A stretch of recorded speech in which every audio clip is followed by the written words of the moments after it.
அஸ்ஸலாமு அலைக்கும் வரஹ்மத்துல்லாஹி தஆலா பரகாத்துஹு. மரணம் பற்றி மாமறை குர்ஆன். நபியே, அவர்களை நோக்கி நீர் கூறும், நீங்கள் விரண்டோடும் மரணம் உங்களை நிச்சயமாக பிடித்துக் கொள்ளும். நீங்கள் எங்கிருந்த போதிலும் மரணம் உங்களை அடைந்தே தீரும். மிக பலமான உயர்ந்த கோட்டை கொத்தளங்களின் மீது நீங்கள் இருந்த போதிலும் சரியே. இரணமும் மரணமும் ஒவ்வொரு மனிதனையும் தேடிக்கொண்டே இருக்கிறது. வழிகாட்டும் வான்மறை அல் குர்ஆனும் நானில மக்களுக்கு நல்ல பல அறிவுரைகளை வாரி வழங்கிக் கொண்டிருக்கும் வள்ளல் நபிமணி ஸல்லல்லாஹு அலைஹி வஸல்லம் அவர்களின் நன்மொழியும், இம்மண்ணில் வாழுகின்ற எவரும் மரணத்தை விட்டும் ஒருபோதும் தப்பிக்க முடியாது, நிச்சயம் ஒரு நாள் மரணித்தே ஆக வேண்டும் என்பதை சுட்டிக்காட்டி எச்சரிக்கின்றன. மரணம் அடையாமல் இம்மண்ணில் என்றென்றும் வாழ்வோம் என்று எவரும் உறுதி கூற முடியாது.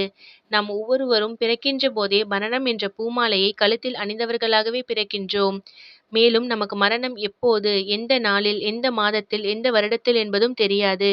பிறப்புக்கும் இறப்புக்கும் இடையிலான குறுகிய வாழ்நாளிலே என்றும் அழியாத வாழ்க்கையான மறுமைக்கு தேவையான அனைத்து சாதனங்களையும் தயார் செய்து கொண்டு செல்ல வேண்டியவர்களாக இருக்கின்றோம்.